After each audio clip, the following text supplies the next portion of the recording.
this is your host, Julia Napini.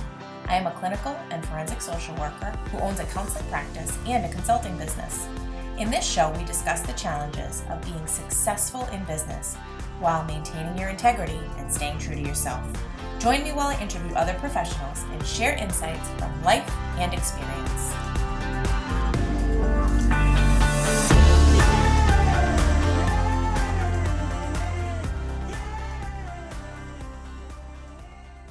Let's talk about RingRx, our latest sponsor.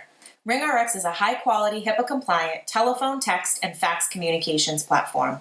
They provide seamless, cost-effective communications for behavioral therapists, medical practices, hospitals, and other healthcare providers. RingRx is designed for modern healthcare environments. They offer customizable features like a phone app, automated patient outreach, voicemail, after-hours call routing, and top-quality desk phones. Try RingRx for free today at ringrx.com.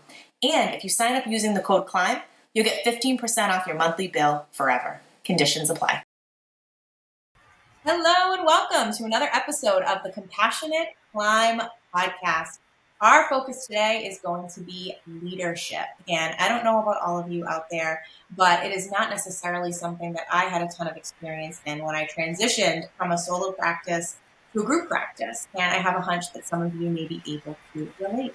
So we have a leadership coach with us today. Maggie Song, welcome to the show. Hi, Julia. Thanks for having me. Thank you so much for being here. I am looking forward to this conversation. So share with the audience your background and how you came into this work. So let me take you guys back to when I majored in college. I really wasn't sure what my path was going to be. Was it doctor, business owner? You go through all the majors and you try to figure out who am I, And I guess at the time, a lot of people are telling you, just graduate. Your degree doesn't matter. So I thought, if my degree doesn't matter and I'm going to get out into the workforce, then I'm going to be working with a lot of people. So I'm going to have to study people. So I chose anthropology. And I got out of college and I found my way into different corporate jobs. And luckily, in the past 8 years, I've been with the most amazing company that has let me spread my wings and really develop my leadership skills, my technical skills, my people skills. And within 5 years of my time there, and I'm still there, just to be clear, but within the first 5 years, I was able to climb that corporate ladder and become a more senior person and then become a leader and a manager at the company. And I've been in management the past 4 years now, so I'm going to hit my 9 years this year. Wow, that's impressive. It sounds like it's been a great experience and you've really capitalized and utilized all of the experiences that were offered to you. So that's an incredible climb. Yeah. So what have you learned through your experience there that has helped you to help others? So going from an individual contributor, so the person that's under management, the person who just, does the brunt work for the company, going from that mindset or that person to a leader, it's completely different. And not a lot of people understand that, and not a lot of people can make that transition very easily, because there's a Harvard Business Review study that 49% of new leaders fail within the first 18 months because they don't have the coaching, the mentorship, the training behind it to get them to that level of success that everyone's expecting of them. Mm-hmm. So what I found is that when you're a new leader, you really have to work on yourself, because you're going from me to we. So how do you bridge that gap if you don't understand who you are as a person, a leader, what your career goals are? And all of that you need to start inward to help other people outward. I appreciate you saying that. So with the majority of our listeners being those that are in the mental health profession, I think we hear what you're saying and it totally resonates, but that doesn't mean that everyone in this profession or in any profession is doing the work, as we say, and is necessarily in a position where they're able to be that self-aware and look Mhm. in the mirror, and when they get triggered by an interaction or when something happens and it makes them feel a certain way, to be able to identify what those feelings are and figure out the best course of action. So I think that that's great advice for someone who is finding that particularly challenging. What are some ways that they can start that journey and begin exploring? There are free online assessments out there, like personality assessments, like the Myers Briggs. You don't have to pay for a lot of those fancy tests, but at least it gets an idea for you to see on paper Mm-hmm. what that those data points are to better understand yourself. Because I'm a big data person. I sometimes when I sit and reflect on myself, I'm like, well, what are my best qualities? What are my strengths? What are my weaknesses? And it helps to take those little tests to kind of pull those answers out of you and have a neat little guide or PDF to kind of spell it out for you. Are there any other assessment tools you use? I'm a big Enneagram fan. I love Enneagram. I'm a five. Good to know. Information girl. That makes sense. That's Yeah. awesome. I'm a one, wing Oh, two. And so I nice. could not agree with you more. That in my role as leader, I very quickly was looking for ways to continue that process of really looking within. And when I was in certain situations and I was reacting, or when that people pleasing tendency, or that, wanting everybody to like you and create a really positive, constructive, collaborative, supportive environment, and not necessarily always feeling like the effort that you're putting in is being acknowledged. It had me scratching my head and thinking, why is that? And I feel like the Enneagram really opened my eyes. So it sounds like you use several tools. Yes. And Mm-hmm. I also love the DISC assessment. You can take a free version that even Tony Robbins has a version of it that you could just take for free. Mm-hmm. Um, and then, yes, I love the Enneagram. That one, I love how it kind of shows you what your motivations are, your core motivations on why you do things and why you think things. I recently provided a training to my entire team. And so everyone was not only aware of their number, but everybody else's, and how to incorporate it in your clinical work and really enhance our relationships with one another. So, yeah, huge fan. Okay, so that's one avenue that people can go. And then what is another additional step that they can take to improve their leadership skills if they did not necessarily have a lot coming into a certain role where that is now their responsibility?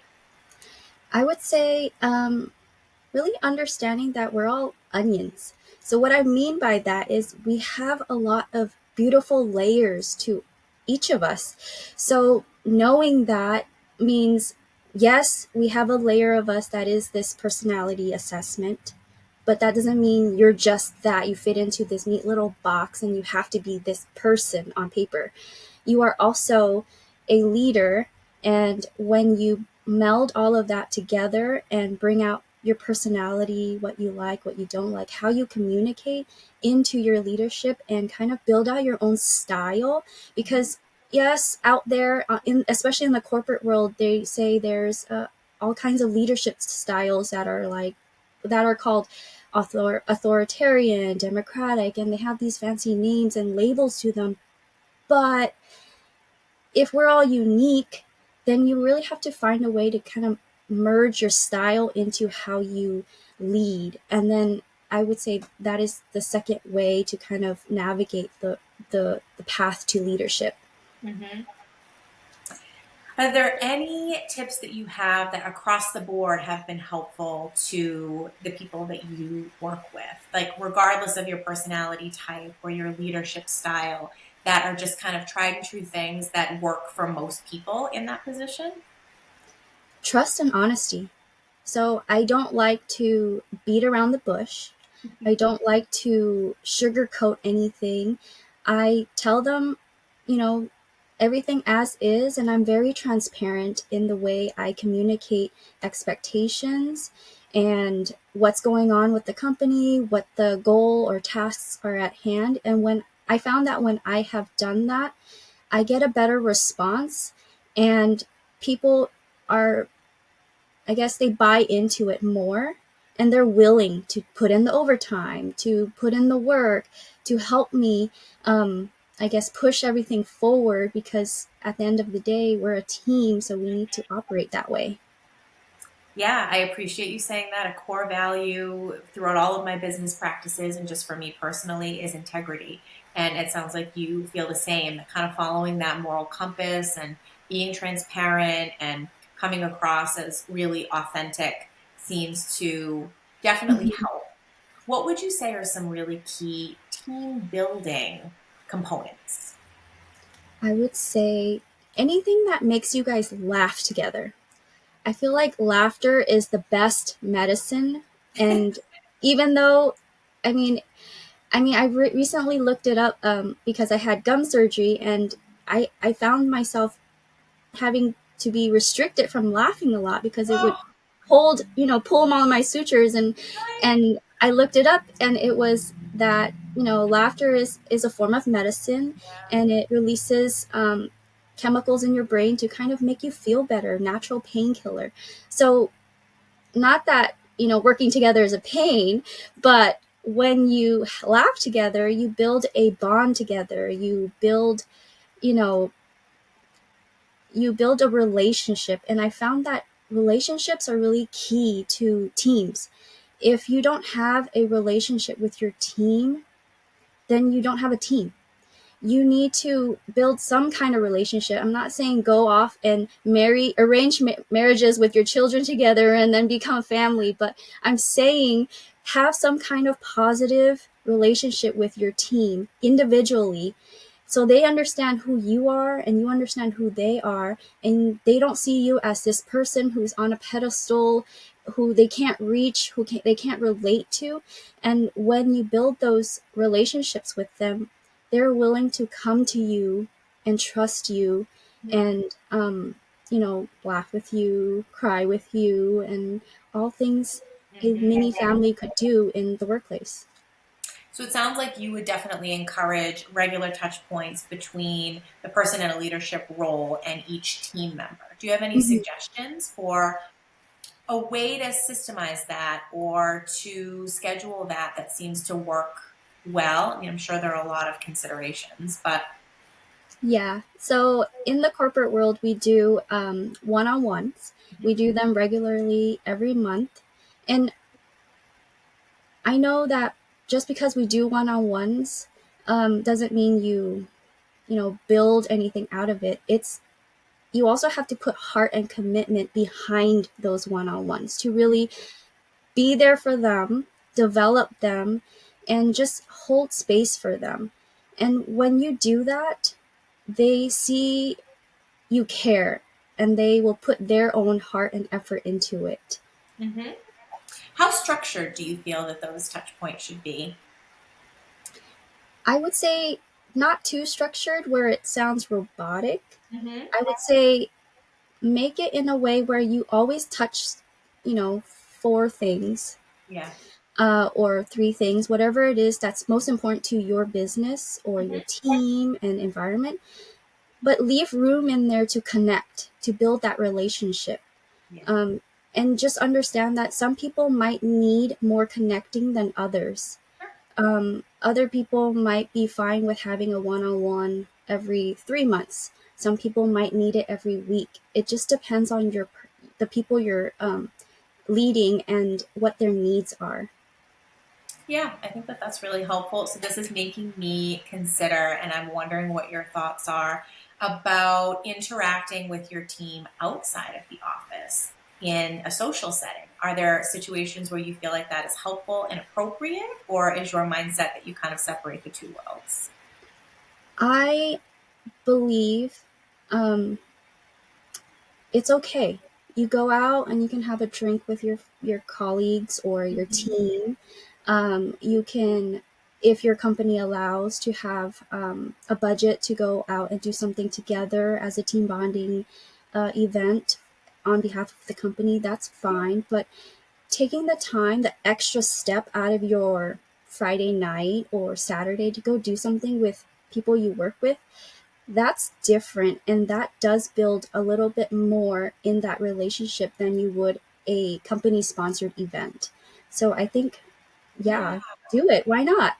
Right, it's an important distinction. So, with our group practice, compassionate counseling, we do quarterly events, and obviously, it's not a requirement to participate. We just encourage it, and it has been incredibly beneficial to kind of expand on the relationship. So, being therapists, we're in sessions throughout the day, and even though they might be able to check in with one another briefly in between, and we do have meetings and we consult on cases, it is so nice to see people in their element or outside of work to get to know them on a different level. And so we've done escape rooms and paint nights, and we're going to be going to a bonsai bar where we get to like Ooh. sculpt the trees, and we take feedback from people, and if they have ideas or suggestions, we always keep a running list. And I've really found that it can enhance the environment in the workplace. But I also think that you have to be careful, and everyone needs to Mhm. have kind of their clearly identified role, and that, you know, I think that there can potentially be issues that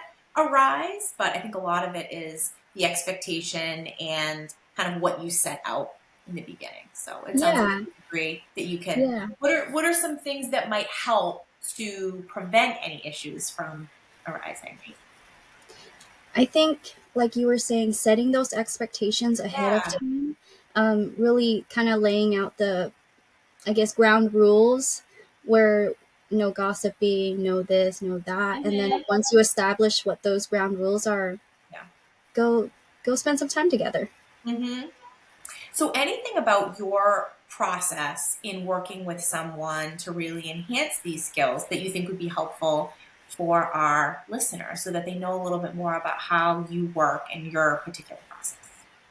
So I so the team I work with, I use them as my guinea pigs to kind of like test out things, and when I have a idea, and I'm lucky that I work for a company that lets me do that. And so I found that um, creating a 6-step process to Hmm. help them, I guess, discover their unique leadership style in a way where it focuses on internal work that expands out to the team and company. So I start by helping them with their personality assessments, and then figuring out what their strengths are, their values, and then going from there to what their leadership style, and then blending who they are with their leadership style into their distinct, unique leadership style. Hmm. And then going to kind of do leadership training in a way where we lay that foundation of what's the proper way to communicate, set your expectations, conflict resolution, things like that. And then the final piece that I incorporate is, just because you're a new leader in that Hmm. role, doesn't mean you want to stay at that level, that beginner level of leadership. You would want to bump up and go advance into a more maybe executive leader in the future or over time. And Hmm. I incorporate strategic thinking skills and planning into that, because you have to think ahead when you're a leader. You need to think big picture when you're a leader, not just putting out fires every day. So just learning those skills is going to be beneficial. Mm.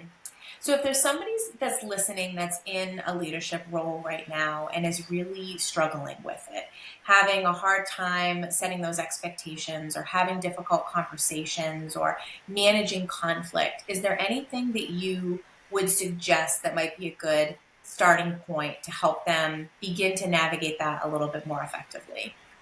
I think having a script, kind of like journaling. You write out everything that you want to say, and just dump it all out first, and then kind of refine it, and figure out what can you really say from an HR standpoint, and then deliver it in a direct way, because people won't hear you if you're just saying it in a way where it's sugarcoating. Like I was saying, I don't do that. And Hmm. that is the best way, because if you're direct with them, then you're kind of cutting out all the noise, and they won't hear the good when they're supposed to hear the bad. I've seen a lot of leaders try to, soften the blow, but when Right. you soften the blow, you just get the soft part. They don't hear you. Well, it's also making me think too about personality types where approach is everything. And I see certain team members that I'm thinking of in particular, that approach would obviously be preferable. And I'm thinking that others might not respond as well to that. But you're saying that for the most part, across the board, the majority of people prefer more of a direct approach to start. Yeah, a more direct, and then depending on that personality type. So let's say someone needs that indirectness. Maybe you could say it more of, or maybe they like a more soft approach. Maybe you could say it more as of, can I give you some tough love right now? Mm-hmm. And then if they're ready to hear it in that moment, then they can kind of say, okay, tell me now. Or you can ask, when would you like to hear this tough love? And then you can kind of schedule it. Maybe that'll give them time to kind of process and go through their feelings first, and then they'll be ready to hear what you have to say. Yeah, I think that the point that you're making is really a life skill that I have learned throughout my journey is so essential. And it's something I even find myself working with my daughter on, who's 11, which is really that managing your emotions, identifying what you're feeling, like dealing with that and not necessarily reacting in the moment when you're feeling that intensity, because a Mm-hmm. lot of times we say things that we don't mean, or the message is not going to get conveyed the way we intend it, and really learning those skills. And I love what you said about writing it down first and having some sort of a script, because it helps take the emotion out of it.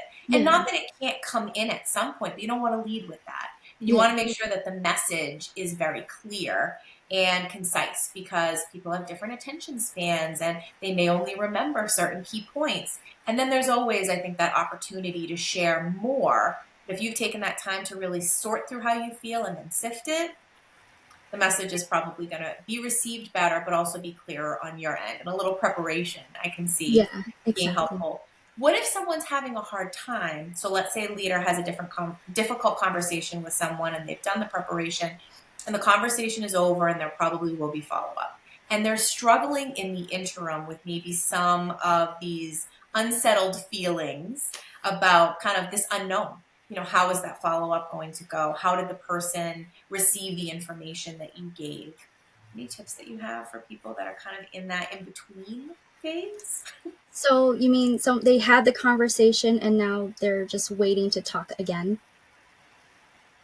So sending out a recap immediately after Mm-hmm. you have that conversation, to kind of Yeah. be on the same page and alignment with each other. We agreed, this is what we talked about. This is, just stating the facts. You don't have Yeah. to, you know, um, reprimand them or anything via email or anything. You're just Right. saying, this is how the conversation went, and we will talk again on this date. And Mm-hmm. just simply documenting that and just having each other on the same page, I think that should settle those feelings in between that period. Yeah, I think it definitely helps to bring everything full circle, and we all process different. So having that kind of reiteration of the key points, you've spoken on it and then you've also written it, and the person has the opportunity to read it and then go back and reread it in preparation for the follow up. That's really helpful. Any other tips that you have or anything else you'd like to share about the work that you do, or any takeaways for the listeners today? I think we talked about people pleasing a little bit in this episode, and I was actually writing out an episode in my podcast about people pleasing. So, Yes. since I'm already on that topic in my personal life, just set clear boundaries. Yeah. What will you say yes to? What will you say no to? And stick to that. And Yeah. and just because you're leading doesn't mean you have to make yourself that martyr. Just because you want to help and make decisions and things like that. But once it becomes a detriment to your well-being, you're no longer leading. So just keep that in mind. Ooh, Set your boundaries. really good message. I appreciate that. Thank you so much for being on the show and everything that you shared. What is the best way for people to find you, follow you, and if they ultimately want to work with you, what is the best way for them to do that? They can find me on Instagram at Maggie Song Co, so CO at the end.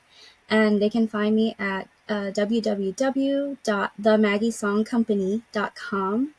And if they're interested in working with me, they can contact me through Instagram or my website, and we can set up a discovery call to see if we're a good fit.